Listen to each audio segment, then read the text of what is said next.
Hi friends, welcome to my channel. My name is Alexa. It is the first day of July, so I had to go ahead and film my June wrap up. I read 9 books this month, which I feel like is pretty good considering I came back home in the month of June, so I was kind of worried that I wouldn't have a good reading month just because I didn't have a lot of books here and I just got a job, so you know, I have a lot more on my plate than I did previously, but I had a pretty good reading month, so I'm proud of myself. I am also very excited that it's the month of July. I love July. I do love the summer. It's not my favorite season, but I still love the summer. And my birthday's in July. I'm a Cancer, so it's really exciting. So I'm just gonna go ahead, go through the 9 books that I read and give you my thoughts. The first book I read was I'm Thinking of Ending Things, which this was a reread. I have the physical copy of this book, but I ended up listening to it on audio this time around. And this was actually when I flew over here, like I listened to it on the plane. And I ended up just like giving it the same rating that I did when I read it the first time, which was 4 stars. I feel like I actually liked it less when I was listening to it, and I feel like it's kind of one of those books that you have to reread, but once you reread, it's not as good because you know it's gonna happen. So I don't know, I had like kind of mixed feelings about it. The audiobook was cool because like the voices change and stuff like that, but I don't know, I feel like I did have a better experience reading the physical book and like just like devouring it in one day. But I definitely enjoyed the audiobook. Like it was good for the flight. It was really short, it was only like 6 hours. So the next thing I read was Everything Leads to You by Nina LaCour. I have a lot of rereads this month, honestly. This I read for a video, which is about reading some of my childhood favorites. Everything Leads to You is basically, it's a really lighthearted story about like this girl and her best friend, and they work on a set in Los Angeles and they're like only 17, but she's an intern and she just broke up with her ex-girlfriend. Now she's getting involved with another girl, but not at first. At first they basically go to this celebrity's house because she's kind of like a set dresser, like she'll pick out pieces for the set, and so you can apparently, I don't know if this is real, but you can go to like celebrities or random people's houses that have just passed away and like take their stuff or buy it or whatever. So when she does that, her and her best friend end up finding a letter that this guy wrote that he wanted to give to someone that he never got to give to someone. And so it's kind of like their journey trying to find this person to give this letter to. And it's really sweet, it's cute, it's lighthearted. I do really like the characters in this book. Like everyone was really likable and the romance was really cute. It's not like really centered around the romance, like it's not a romance novel by any means, but it does have a queer romance, so it's pretty cute. I gave it 3.5 stars. The next was another reread, which was Aristotle and Dante Discover the Secrets of the Universe. I read this one a long time ago, probably when it came out, like 2014, when I was 14. I'm so glad I reread this, especially because there's like a sequel book coming out this fall that I'm very excited for. But I'm especially happy that I read this because I forgot so much of this story and so much of why I liked it in the first place. And I feel like I liked it more this time than when I was 14. Like I didn't fully appreciate it, I don't know. This is about 2 boys who become like best friends, and then it kind of like evolves into them having feelings for each other, but it definitely is focused more on their friendship and like their families. And I feel like that part was done in such a beautiful way. And they're both Mexican, and just their families are a huge part of this story. And I actually really liked that part. And I feel like I don't usually love stories that just like follow kids and their families, but this one was really touching and it like touched on a lot of interesting issues, and also just like how teenagers and parents communicate to one another. Like Dante and his parents have such an interesting, unique relationship, and then Aristotle and his parents have such a different, like, unique kind of relationship, and it's just so interesting. I really like that part of this book. So I gave this 5 stars. I really liked it. It was so easy to reread. The writing is beautiful. It's so like lyrical, and I just loved it. I can't wait for the sequel. Next, I read One Last Stop. I was so excited for this book, like so excited. I actually didn't really know what this book was about going into it. I just knew it was like a queer love story about like 2 girls, and there was like some time travel involved, and like the subway was involved, but that's really all I knew. But it's basically about this girl August who she moves to New York, and then like she sees this girl on the subway and they kind of like click, and then she notices that she sees this girl every time she's on the subway, and they end up like having more conversations and like getting to know each other and then falling in love and stuff like that, you know. I will say I really loved like the characters in this book were so likable. Like every single one of them. She like lives in this apartment and all her roommates are so like fun and interesting. Like honestly one of the best parts of the book. I also really like the fact that like Jane was from like the 70s, the girl who's on the subway, and so you kind of learn about her life in that perspective. I really did like this for the most part. I gave it 4.5 stars and rounded it down to 4 stars only because honestly there was a few things that just kind of underwhelmed me. Like at points their relationship kind of didn't feel real to me.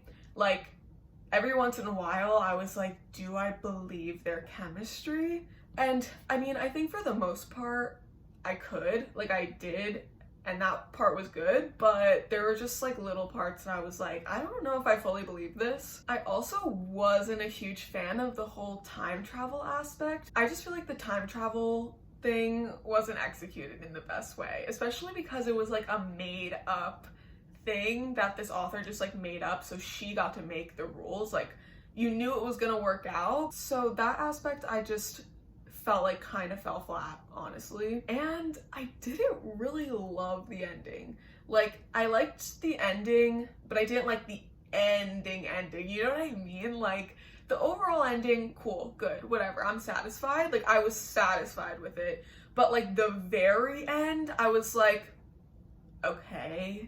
like okay. So yeah, gave this 4.5 stars. I still really liked it and I would recommend it. It was really good and it was a really cute queer romance. Like it was definitely like cute and it was a little steamy on the subway. So but yeah, that's One Last Stop. All right, next I read Invisible Girl by Lisa Jewell. This was a book. So this is my second Lisa Jewell book that I've read. The first one I read was Then She Was Gone. I definitely liked Then She Was Gone better, but I feel like this author kind of just like comes up with the most bizarre scenarios that like could never be true and just is like, I'm gonna make it happen. Basically, it's about, I don't even know how to explain this. It follows the point of view of 3 people. And you're kind of like following this family who like the dad is like some sort of like child psychologist. So you're following the mom of that family and then one of the dad's patients and then their neighbor, and it's just like kind of weird. Also like their neighbor's like an incel and like gets into like incel culture. I don't know. So it was just really weird, and basically his patient eventually goes missing. I did sort of like the mystery. Like it was definitely entertaining. Like I got through this book really fast, but I feel like it wasn't good enough. Like honestly, the ending was so weird and underwhelming. Also, I felt like the beginning was really slow and it like really picked up towards the middle, and that's what like made me finish this book. But yeah, some of the choices were just like really odd and I wasn't into it. So I give it 3 stars. Oh my god, I'm so excited because I feel like this is definitely my favorite of the month, which is Satisfaction Guaranteed. Guys, I love this book. Oh my god. Satisfaction Guaranteed is a queer romance novel, and the concept of it is just everything. Essentially, it follows these two characters, Cade and Selena, and right at the beginning, they're at Cade's aunt's funeral. And so Cade's there and Selena's there because Selena lives with her aunt and is like, her aunt is like her mentor, and they work together at the sex store that her aunt owns. So Selena is really close with her aunt, like so close, she does a eulogy at the funeral and everything. And basically once they go over like her will and stuff, they find out that she left the sex store to Cade and Selena. So, and it's just really interesting because like it's definitely like an opposites attract. Like Cade is like the really like stern, intellectual, like uptight one, I would say. Like she thinks she's boring, and she like makes jokes that like she was switched at birth because all her family is like so eccentric and outgoing, and she's just like the accountant for all of them and like does all that stuff for them and like keeps them together in that way. And Selena's sort of the opposite, but they start like becoming friends, and it's just like so good. I really enjoyed how these two characters came together, like how they kind of like, they really did hit it off the first time they met. Like they liked each other immediately, just like as people. And then when they had to work together, they just slowly kind of became friends, and then it became something more. But I really believed this story like so much. Like I believed their relationship. It was just like, it felt so organic to me. And I really loved just like how healthy the relationship was. They also had this like side plot about how Selena's an artist and Cade owns like part of her family's art gallery. Also that Cade has like not had many sexual partners, and Selena has, and Selena's being like celibate for now. So it's just really cute. I really loved it. I gave it 5 stars. I literally think it's one of the best sapphic romances I've ever read. So yeah, that's Satisfaction Guaranteed. Next I read Dead Dead Girls, which I loved. I gave this 4 stars. This is a Harlem Renaissance mystery. It's set in Harlem in 1926, and basically our main character Louise is being used by the police to help solve this mystery of like who's killing all these girls. And she has this whole like backstory because she was kidnapped as a child, and then she got away and saved all the girls that she was with, so everyone like calls her Harlem's hero. So it just follows her life and like her trying to solve this mystery and like the stress of it all. And it also like follows her relationship with her family and her girlfriend, which is really cute. Like it's just so cute, and I loved it. It was so easy to get through. Like one of my favorites of this month for sure. I also read Lock Every Door. I listened to this on audio, and honestly I found this book really entertaining, but it was probably around like a 3 to a 3.5 up until the end. The end was like so action-packed and so interesting. Like I listened to like such a big chunk of the audio at one time when it came to the end. And this is about this girl whose apartment sitting at this really famous apartment, and she's getting paid to do it, and her best friend is like, that is too good to be true. And it's just really mysterious. Like the apartment just like has bad vibes, bad energy, and it really just takes off from there. But I ended up giving it 4 stars because the ending I just loved. Like it was so fun to me. The last book I read in June was The Falling in Love montage. I finished this yesterday. I have such mixed feelings about this book. I really liked the whole montage of it all, but this was another one where I like didn't really know if I believed the characters' chemistry. And it also followed this side plot of like her mom having dementia. Like our main character's mom had dementia, so it followed like our main character's fear of like her turning out that way and like not being able to like live life to the fullest because she was just scared that she was gonna lose it all anyway. But I really had a love-hate relationship with our main character, Saoirse. At points, like at the beginning especially, I was sympathetic to how she was feeling, like why she didn't want to like be in a real relationship and like all of that, especially because she like just broke up with her girlfriend and she like lost her best friend because of it and all this stuff. But at some point I was like, this is becoming immature. Like, that's just how I kind of felt, like, because there wasn't any character growth up until the very end.